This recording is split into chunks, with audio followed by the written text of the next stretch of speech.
ยายามสังเกตนะสังเกตให้ดีๆในสิ่งที่เราใส่ใจอารมณ์กรรมฐานอุปกรณ์ของเราแล้วก็ดูแลใส่ใจให้ดีๆนะใส่ใจในอาการที่กำลังเป็นอยู่ท่าทางอากับกิริยาอาการซึ่งเป็นในกายแล้วก็สังเกตให้ดีในกายแล้วก็จะมีความรู้สึกแทรกเข้ามากระทบให้รู้สึกเย็นหย่อนเบาสบายแล้วก็แอบดูด้วยนะความรู้สึกสบายมันแทรกเข้ามาหรือความรู้สึกชอบในความสบายนั้นก็แอบมาเป็นอารมณ์จอดนะแล้วก็ใส่ใจสังเกตดูโดยเฉพาะเวลาเคลื่อนนะปกติเดินนะเวลาเคลื่อนเห็นตัวเคลื่อนเป็นอารมณ์หลักเป็นประจำเราก็อยู่กับอารมณ์หลักอารมณ์รองมันก็แทรกมาแล้วก็รู้ถ้าอารมณ์จรชอบไม่ชอบในความง่ายความสะดวกความสบายนั้นแล้วก็รับรู้นะก็ให้ชัดเจนอยู่กับอารมณ์หลักเป็นประจำอารมณ์รองมันก็ตามมาอารมณ์จรก็แทรกเข้ามาเป็นระยะนะแล้วก็สังเกตดูให้ชัดเจนนะโดยเฉพาะเวลาเคลื่อนมีการเคลื่อนอยู่ตลอดเวลาเป็นอารมณ์หลักเป็นแบ็กกราวด์เป็นฉากอยู่อารมณ์จรก็แทรกเข้ามาอารมณ์รองก็ตามมาแล้วก็สังเกตดีๆสังเกตเท้ากำลังเวลาเคลื่อนผ่อนคลายเบาสบาย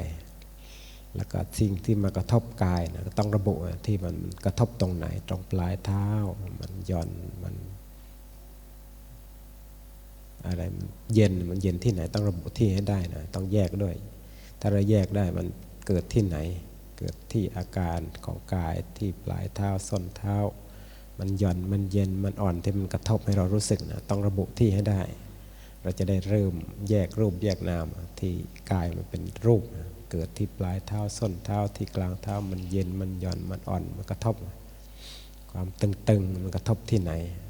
เย็นร้อนอ่อนแข็งหย่อนตึง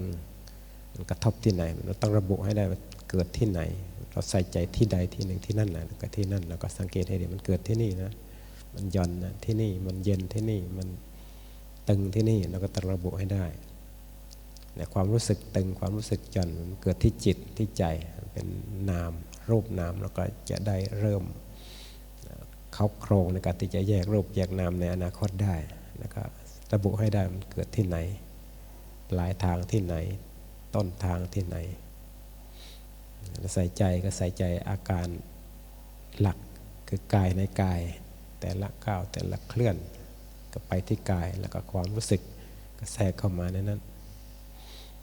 ความรู้สึกในใจไปรับรู้อีกตัวหนึ่งรับรู้มันเกิดที่ใจเป็นนามเราสังเกตรูป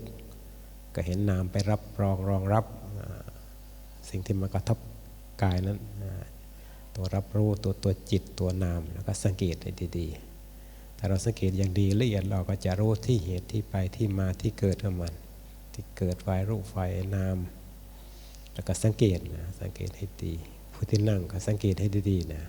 จะหายใจก็สังเกตรับรู้ตัวการหายใจเข้าหายใจออกก็เป็นรูปนะตัวรู้เท่าทันก็เป็นตัวนาม